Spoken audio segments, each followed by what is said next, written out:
할렐루야. 예수 그리스도 이름으로 하나님 말씀 증거하겠습니다. 우리 다 같이 유다서 1장 17절에서 21절까지 말씀을 다 같이 찾겠습니다.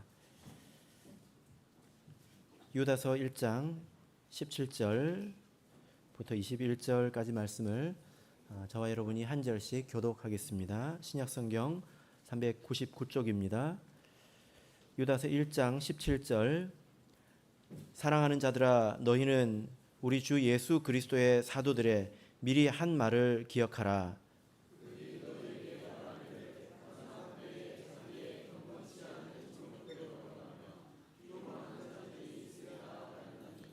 이 사람들은 당을 짓는 자며 육에 속한 자며 성령은 없는 자니라.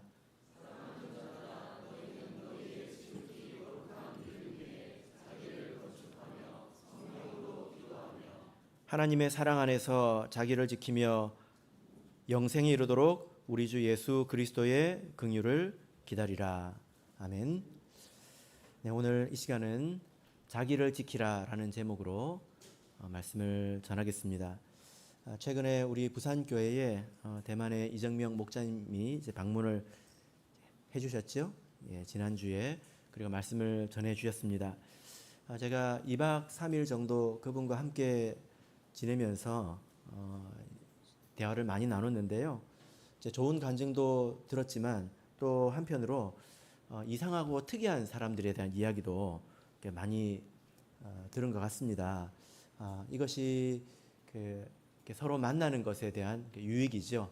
좋은 간증들도 서로 나누게 되고 또 어려운 이야기들도 나눌 수 있는 것입니다.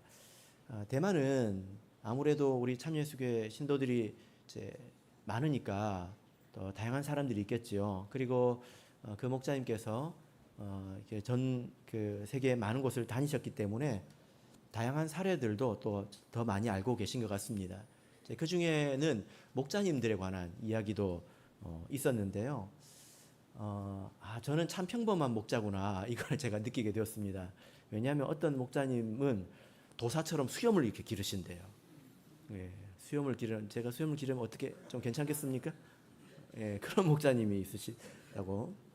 예, 그리고 어떤 목자님은 빨간 양복을 입고 설교하신 분이 계시대요. 괜찮습니까? 빨간 양복을 입고. 그래서 참 나는 평범하구나 이런 생각을 해보게 되었는데요. 가장 또 심한 것은 뭐냐면은 생각이 변질되어서 참예수교회 안에 있으면서 참예수교를 공격하는 그런 말과 행동을 하는 사람들에 관한 이야기도 제가 듣게 되었습니다.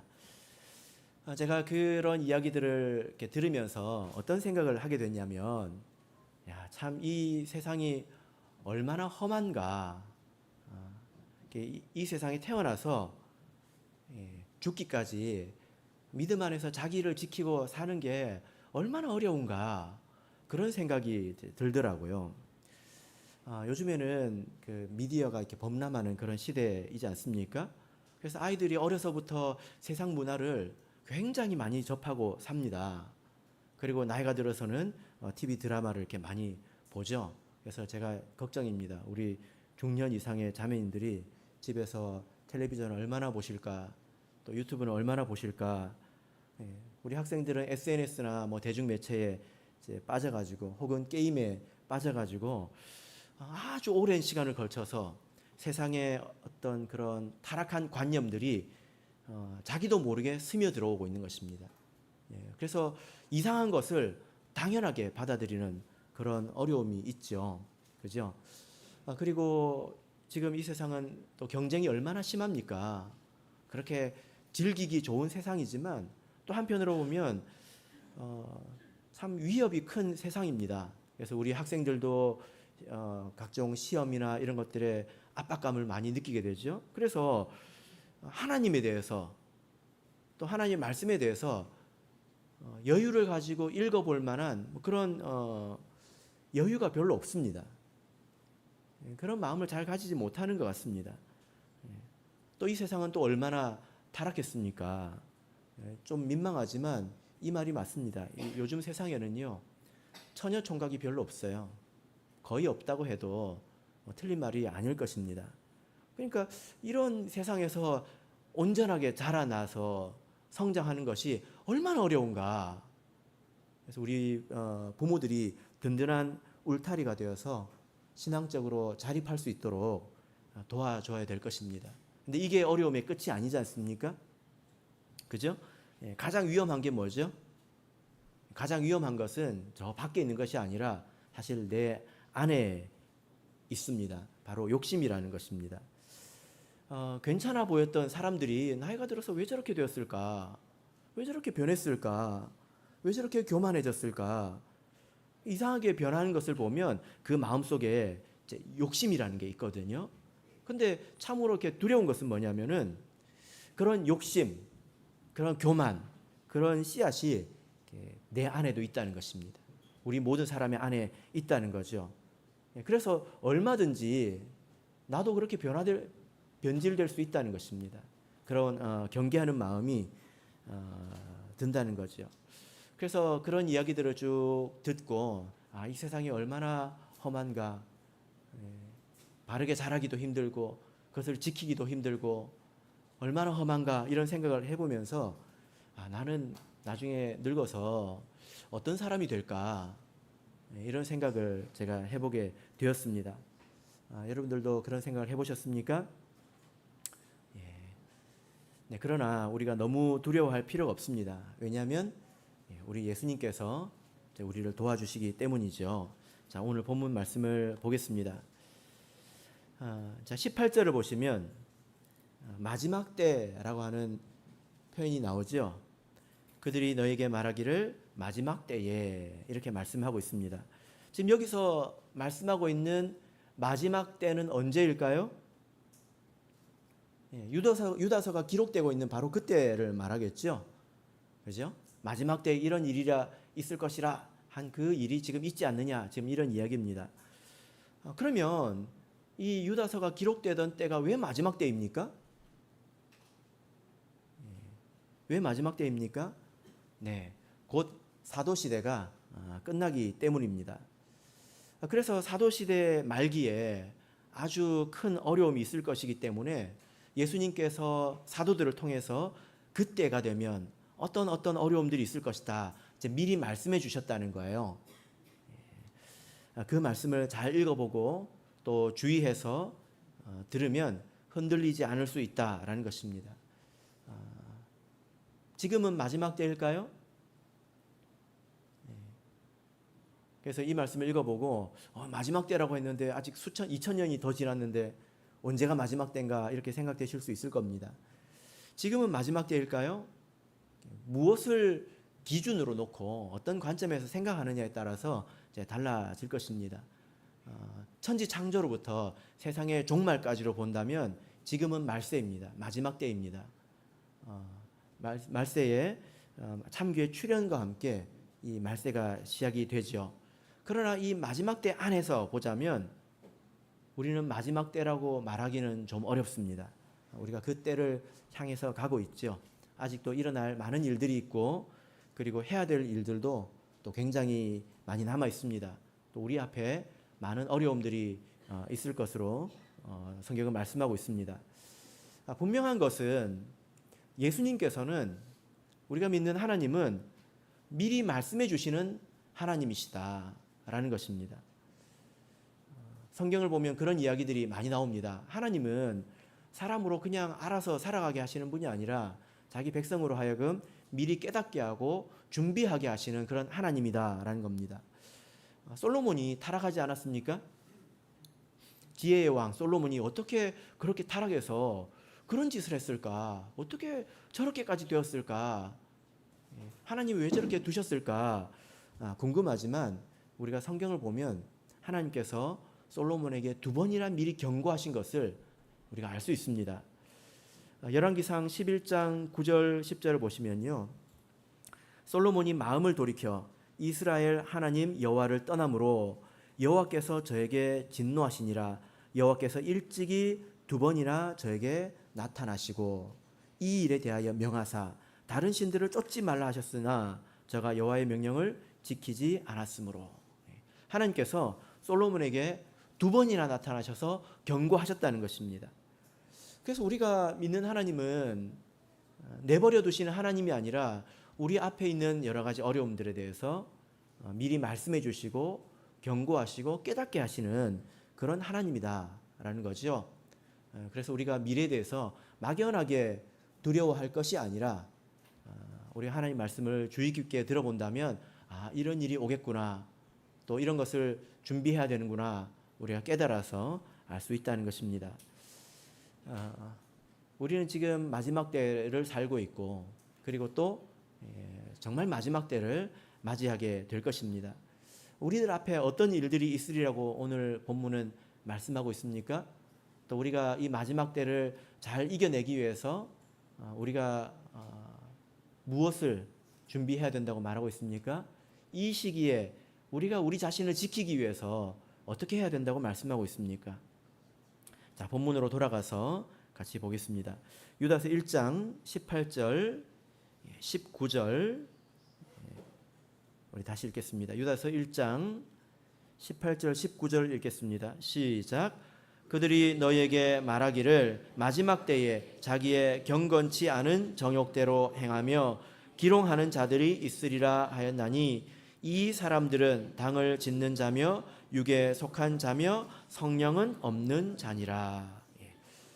주 예수님께서 사도들을 통해서 마지막 때에 이런 사람들이 있을 것이다. 근데 그 사람들의 특징에 대해서 4가지로 말씀하고 있습니다. 첫 번째가 무엇입니까? 정욕대로 행하며 기롱하는 자들이 있을 것이다. 자기 욕심대로, 그냥 욕심에 내키는 대로 살아가면서 기롱한다는 것은 조롱한다는 것입니다. 무슨 말일까요? 자, 대표적인 예를 찾아보도록 하겠습니다.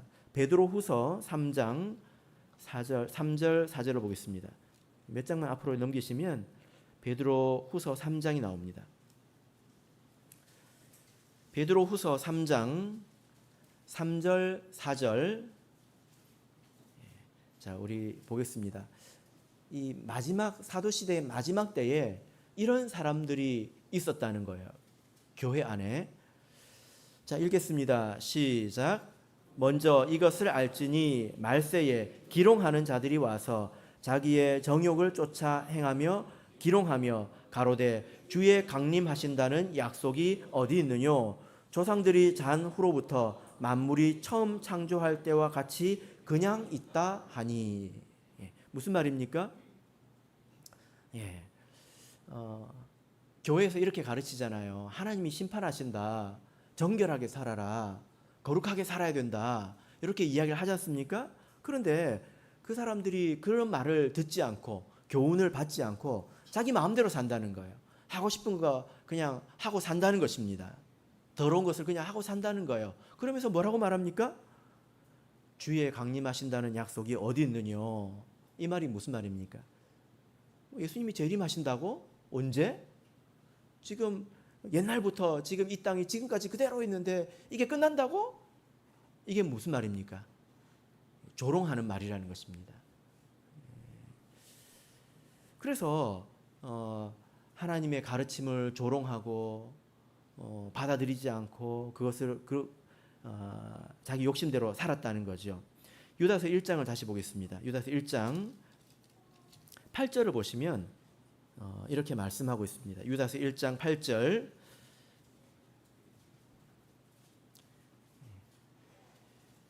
유다서 1장 8절 읽겠습니다. 시작. 그러한데 꿈꾸는 이 사람들도 그와 같이 육체를 더럽히며 권위를 업신여기며 영광을 회방하는도다. 육체를 더럽히며 자기 마음대로 살면서 자기를 더럽히며 그 다음에 권위를 업신여긴다는 것입니다. 교회 말을 듣지 않는다는 거예요. 그리고 도리어 조롱한다는 거예요. 그런 게 어딨냐?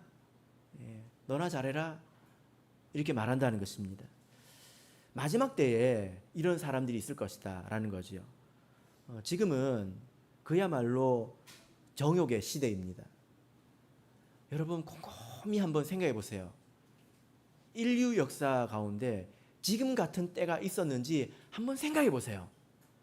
지금은 아주 특별한 때입니다. 세상의 모든 사람들이, 대부분의 사람들이 자기를 즐겁게 하는 데는 도 같은 그런 시대이죠. 그 중에 1등이 한국인 거 아십니까? 그 중에 1등이 한국이에요. 무엇을 어떻게 먹어야 맛있는지, 어디 가야 재밌는지, 뭘 해야 되는지, 이런 시대가 없었습니다. 대부분의 시대는 먹고 살기 바빴어요. 그래서 정욕을 만족시키고 정욕대로 사는데 굉장히 익숙해진 그런 시대가 되었습니다. 그런데 여러분, 자기 욕심대로 살면 어떻게 됩니까? 내가 하고 싶은 대로 살면 어떻게 됩니까? 어떻게 될까요? 로마서 8장 13절을 보겠습니다. 로마서 8장 13절입니다. 자기를 제어하지 않고 살아가고 싶은 대로 살아가면 어떻게 됩니까? 답이 그렇게 어렵지 않습니다. 로마서 8장 13절, 자, 같이 읽겠습니다. 시작. 너희가 육신대로 살면 반드시 죽을 것이로되 영으로서 몸의 행실을 죽이면 살리니. 육신대로 살면 어떻게 된다고요? 반드시 죽는다는 것입니다. 여기서 죽는다고 하는 것은 심판받는다는 거예요. 하고 싶은 대로 살면 반드시 죽는다는 것입니다. 그런데 이런 말씀을 받아들이지 않고 재림이, 예수님의 부활이 지나갔다거나 세상에 종말이 어디 있냐거나 성경에 그런 게 어디 있냐 이러면서 교회의 권위를 업신여기고 도리어 교회의 가르침을 조롱하고 그럽니다. 뒤에서 그런 말을 하죠. 그 말이 교회를 조롱하는 말인지 아닌지 생각해봐야 하는 것입니다.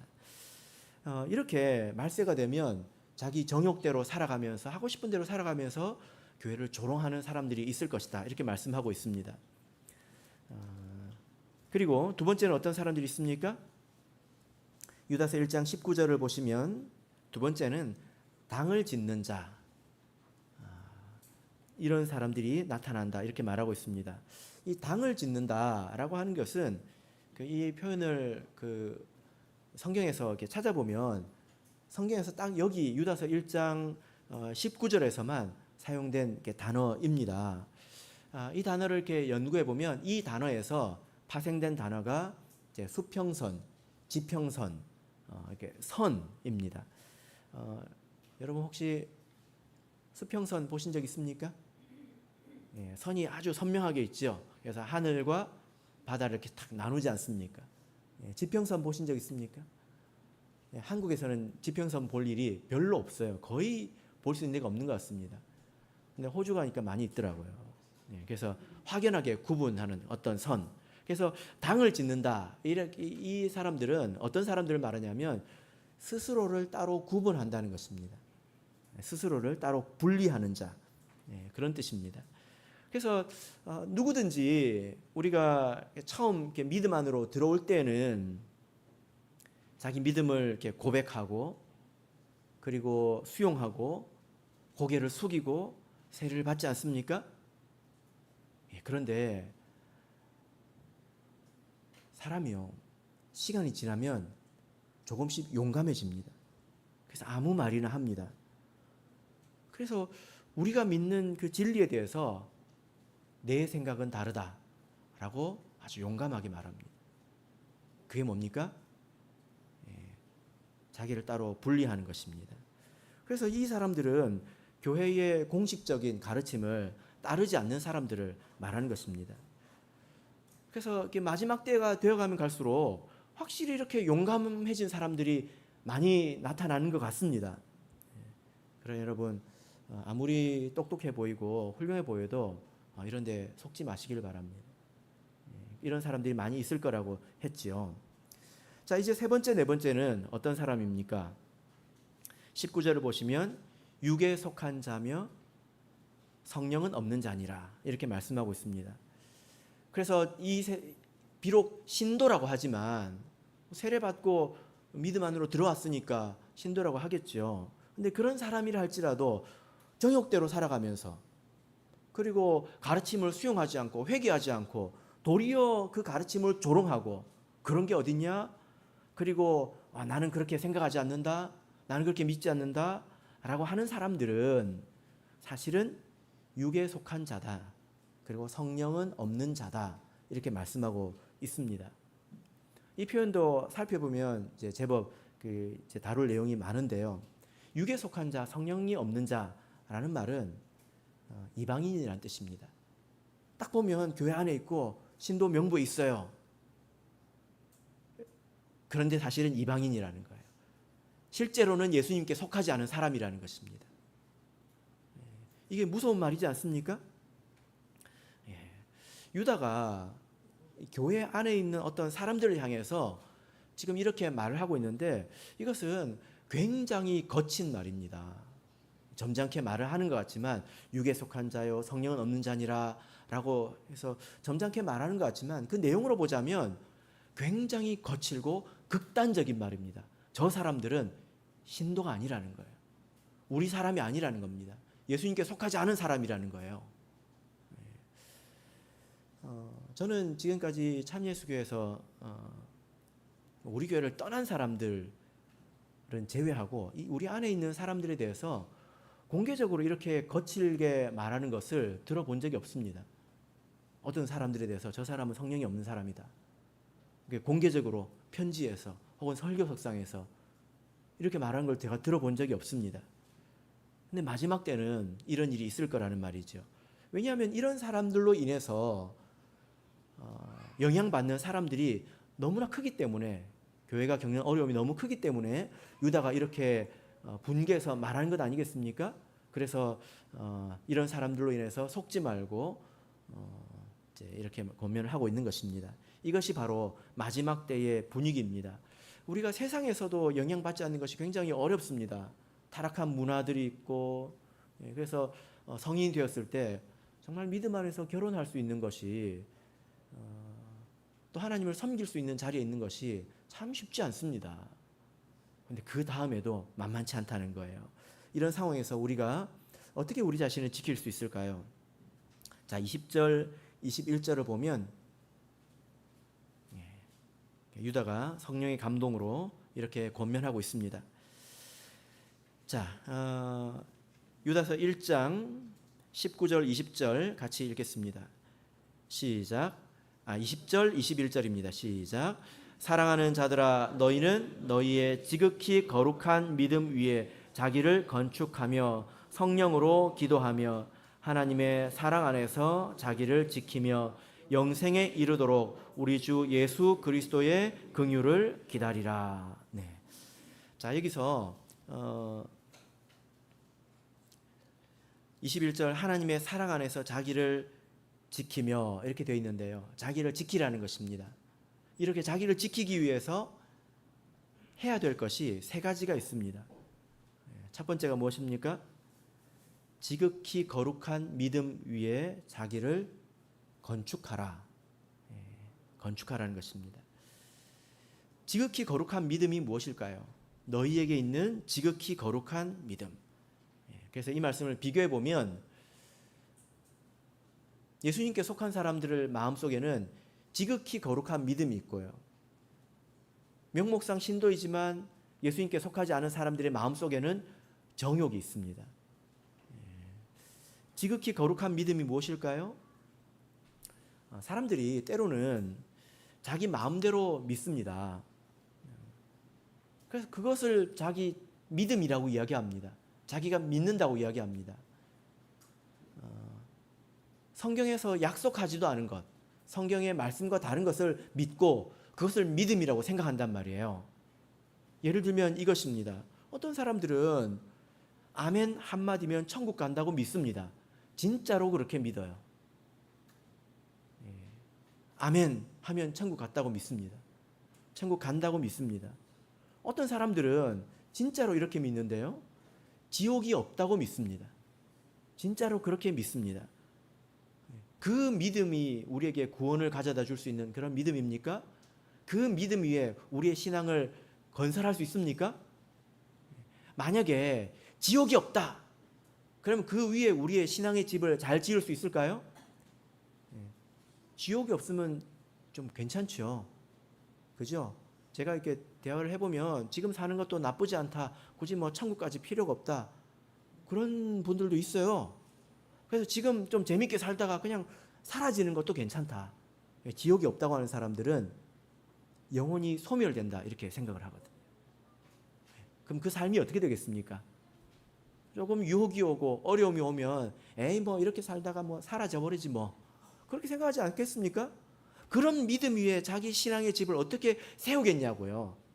아멘 한마디면 천국 간다고 믿는데 뭐 하려고 거룩하게 삽니까? 그 위에 어떻게 신앙의 집을 지을 수 있겠느냐라는 것입니다. 거짓된 믿음 위에는 자기 신앙의 집을 세울 수 없습니다. 그래서 먼저 우리가 내가 가지고 있는 이 믿음이 내 개인의 믿음이 아니라 지극히 거룩한 믿음인가? 예수님께서 주신 지극히 거룩한 믿음인가? 바른 믿음의 내용을 믿고 있는 것인가? 이것을 생각해야 된다는 거죠. 그리고 그 위에서 우리 자기 자신을 세워가야 한다는 것입니다. 여러분 우리 참예수교회 기본신앙을 이렇게 보면 우리가 믿음으로 살아야 한다고 분명하게 말씀하고 있습니다. 우리가 믿음으로 살아야 합니다. 그래서 그 신앙, 그 믿음 위에 우리 신앙의 집을 지어갈 수 있습니다. 성장할 수 있다는 거예요. 여기서 자기를 건축하라 하니까 저는 10년 만에 건축하겠습니다 하고 10년 만에 딱 건축하고 그 뒤로부터 죽을 때까지 이제 적당히 신앙생활할 수 있을까요? 이 건축하라는 말이 계속 세우라는 뜻입니다. 계속 세우라. 언제까지요? 죽을 때까지 계속 세우라는 뜻입니다. 그래서 내 지혜와 지식이 계속 성장해야 하는 것입니다. 그리고 내 인격과 성품이 계속 성장해야 합니다. 예수님처럼. 그리고 내 헌신과 내 사역이 계속 성장해야 합니다. 계속 그렇게 성장해야 가야 된다는 거예요.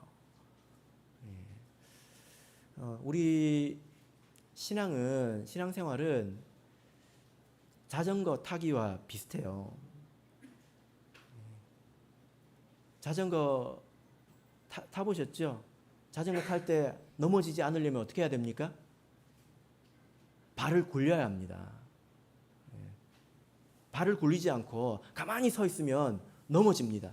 저도 해보니까 뭐 10몇 초밖에 안 되겠더라고요. 막 하다가 넘어집니다. 한번 해보세요. 그런데 발을 굴리면 어떻게 됩니까? 앞으로 나가면 안 넘어지죠. 몇 시간이고 갈 수가 있습니다. 그런 것처럼 우리 신앙이 내가 성장하지 않으면 넘어진다는 것입니다.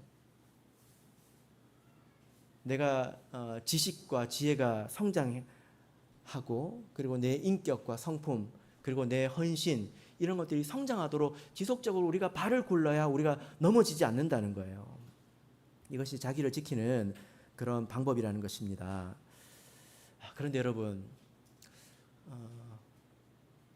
어느 순간이 되면 이러기가 정말 쉬운 것 같습니다. 어느 정도 되면 모든 것이 습관이 되고 익숙해져서 발을 구르지 않아요. 더 이상 말씀을 듣고 이해하려고 하지 않고 깨달으려고 하지 않고 지혜와 지식을 쌓으려고 하지 않고 성품을 개발하려고 하지 않고 더 헌신하려고 하지 않습니다. 그러기가 얼마나 쉽습니까? 그래서 딱 어느 정도 되면 예배 시간에도 눈을 딱 감아요. 또 온 걸로 만족하는 거죠. 도전이 되지 않는다는 거예요. 한번 생각해 보십시오. 에스겔서 47장을 보겠습니다. 에스겔서 47장 12절. 에스겔서 47장 12절을 보겠습니다.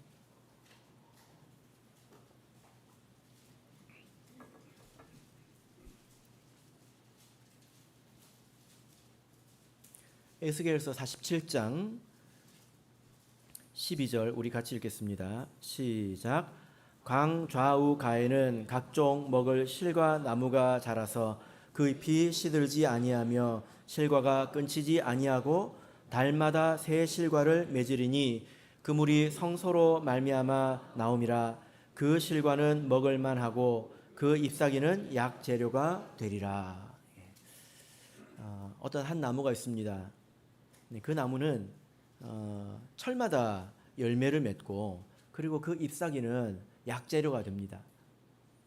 버릴 것이 없죠. 그죠? 이것은 온전하게 된 우리 성도를 말하는 것입니다. 이것은 누구를 이렇게 탓하려고 그러는 게 아니라 저도 생각해 보니까 저도 나이가 들어가고 그러지 않습니까? 그래서 제 미래를 생각해 보니까 저도 신앙의 연수가 쌓여가고 있다는 것입니다. 그러면서 생각해 보니까 오래된 신도들이 이래서 병들기가 쉽구나. 정말 어려운 게요, 남아도는 시간을 관리하는 게 정말 어렵습니다. 남아도는 시간을 관리하는 게 정말 어렵다고요. 뭐 합니까?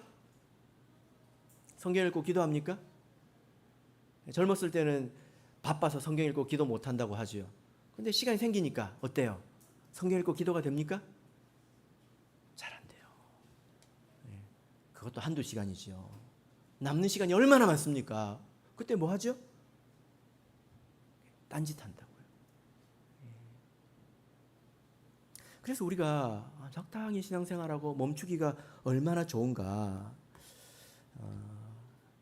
그런 생각이 듭니다. 최근에 대만의 어떤 한 목사님이 돌아가셨는데요. 99세, 100세 이렇게 되신 것 같습니다. 근데 그분 장례식 그 영상이 있습니다. 대만은 장례 예배를 교회에서 딱 한 번 하거든요. 근데 그때 그분의 추억을 하는 영상, 사진 이런 걸 이렇게 올리는데 그분이 이제 99세가 되어가지고 두꺼운 안경을 쓰고 노트북을 켜놓고 이렇게 막 글을 쓰고 계시더라고요. 이러기가 쉽지 않다는 거죠. 그러나 우리가 그렇게 계속 섬기고 계속 자기의 인품, 성격, 자기의 지혜와 지식 이것이 성장을 도모해야 된다는 것입니다. 그래야 넘어지지 않는다는 거죠. 남아도는 시간과 에너지, 돈 이거 가지고 딴짓하다가 다른 마음이 들어오게 되고 내 욕심을 키우게 되고 그래서 어떻게 됩니까? 넘어진다는 것입니다. 자, 두 번째로 보겠습니다. 유다서 1장 20절을 보겠습니다. 유다서 1장 20절. 자, 우리 다시 읽어보겠습니다. 시작.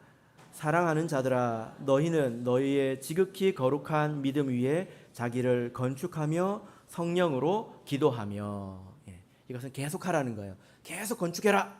그리고 성령으로 기도하라. 이것입니다. 저는 우리 성도들이 겪는 큰 어려움이 있다고 생각되는데요. 그게 뭐냐면 저도 겪어봐서 압니다. 그게 뭐냐면은 원래 진리를 사모하고 진리를 깨달은 것에 대해서 감사하고 감격했습니다. 하나님의 은혜를 사모하고 또 죄에 대해서 경계하는 마음이 있었고 찬송을 부를 때 눈물이 나고 감사했고 말씀을 들을 때 달게 느껴졌습니다. 그런데 갈수록 예전 같지 않습니다. 이게 성도들의 큰 어려움이 아닌가 이렇게 생각이 돼요. 그래서 새로운 목자님이 오시거나 또 영은회가 되어서 또 강사님이 오시면 뭔가 신선한 것 같습니다. 뭔가 새로 시작하는 것 같아요. 그리고 찬양을 부를 때도 신곡을 부르면 뭔가 또 감동이 있는 것 같고 그런 것 같습니다. 그래서 목자님이 자주 바뀌어야 될 것 같아요. 여러분 6개월만 참으시길 바랍니다. 그런데 이런 식으로 문제가 해결됩니까? 근원적인 문제가 뭘까요? 우리 마음속에 있는 거죠. 어떤 자매님의 간증을 들었는데요. 그분이 기도하는 가운데 하나님께 이런 메시지를 받았대요. 이제 그 과정을 생략을 하고 그 내용이 뭐냐면 하나님께서 이렇게 말씀하셨다는 겁니다. 길가의 돌멩이도 구르다 보면 둥그러지는데 너희는 어찌 여전히 뭐가 났는가? 이게 그 교회의 성직자를 위해서 기도할 때 들은 것입니다. 뭐라고요? 돌멩이가 딱딱하잖아요. 그 딱딱한 돌멩이도 굽을다 보면 맨들맨들해져 가지고 몽돌 해수욕장의 그 몽돌처럼 되지 않습니까? 그죠? 그 딱딱한 돌도 그렇게 부드러워지는데 너희들은 어찌 여전히 뭐가 남는가? 이게 무슨 말입니까? 사람의 마음이 돌보다 더 딱딱하다는 것입니다. 그래서 이런 말씀을 듣고 저런 말씀을 듣고 이런 일을 겪고 저런 일을 겪어도 마음이 다듬어지지 않는다는 거예요. 사도행전 28장 27절을 보겠습니다. 사도행전 28장 27절.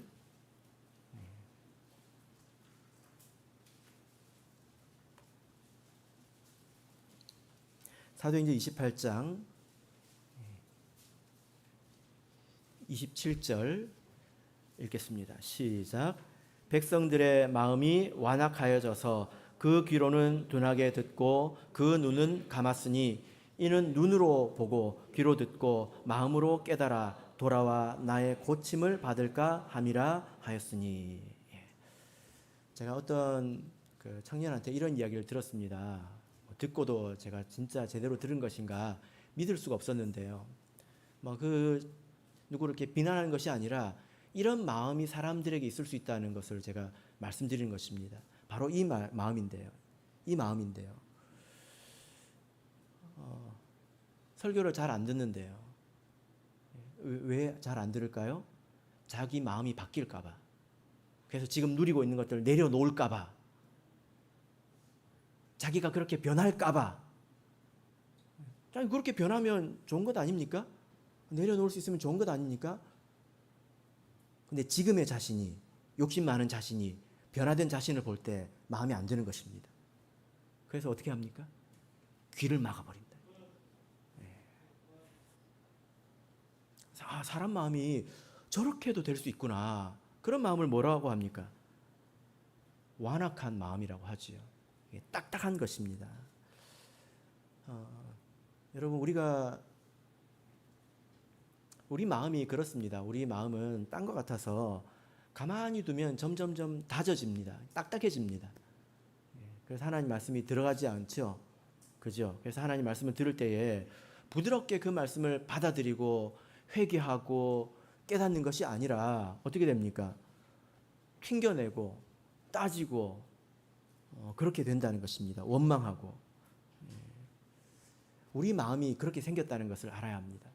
여러분, 그래서 뭘 해야 될까요? 우리가 기도해야 합니다. 기도에는 많은 유익이 있습니다. 많은 유익이 있습니다. 그러나 그 중에 정말 빼놓을 수 없는 것이 뭐냐면은 기도를 통해서 우리가 성령의 감동을 입을 수 있다는 것입니다. 우리 마음이 부드러워진다는 거예요. 그래서 우리 마음이 변하지 않도록, 내 마음이 하나님 앞에서 항상 부드럽도록 우리가 항상 기도해야 되는 것입니다.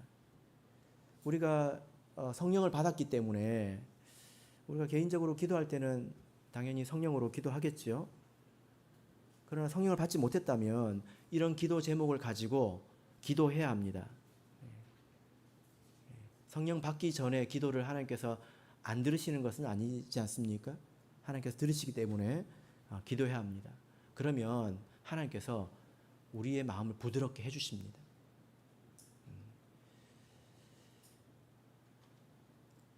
어쩌면 우리는 내 마음이 딱딱하다는 것도 모를 수도 있어요. 하나님 말씀을 잘 받아들이지 않는 마음의 상태가 되었다. 이것도 모를 수도 있어요. 그래서 우리가 서로를 위해서, 이것을 위해서 기도해야 합니다. 어떤 사람들은 아무리 말을 해도 말 가지고 안 되는 사람이 있습니다. 그럼 뭘로 되는 거죠? 성령의 감동이 있어야 되는 것입니다. 어떤 자매님이 이런 간증을 했습니다. 성령을 통해서 이렇게 부드러운 마음을 얻게 된 것인데요. 이분이 삶에서 많은 축복을 받았습니다.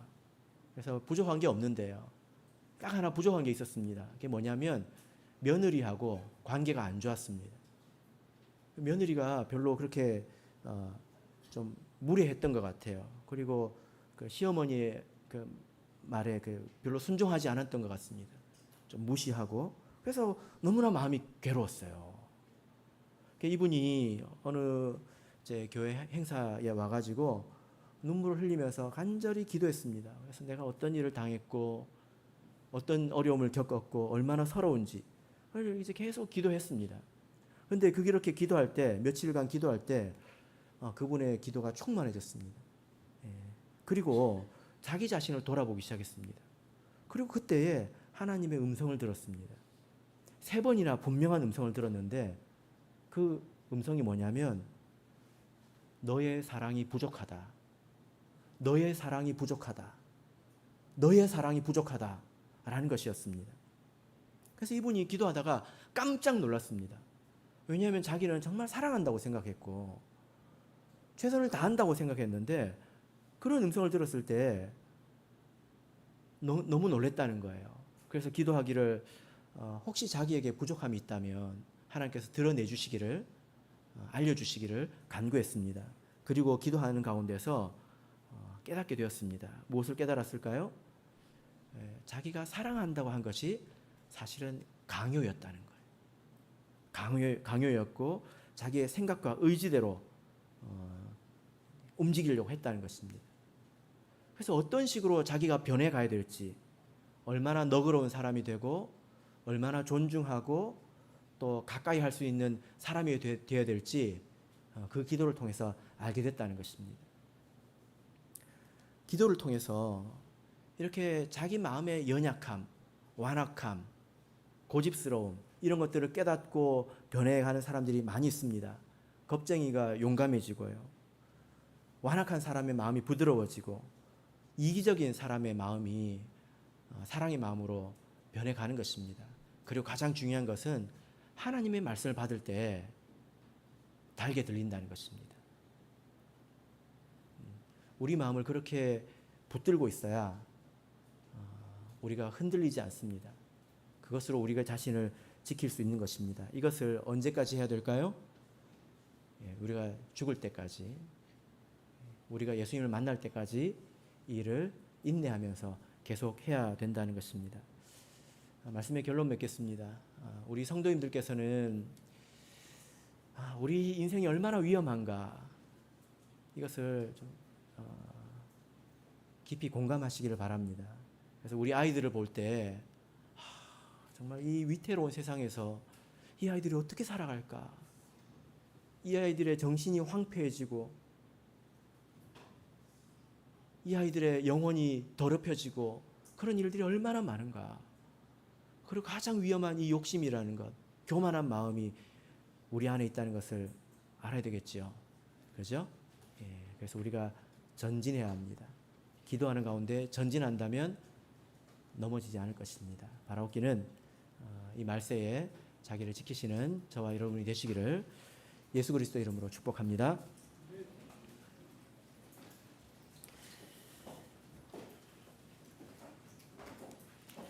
우리 다 같이 찬송하겠습니다. 480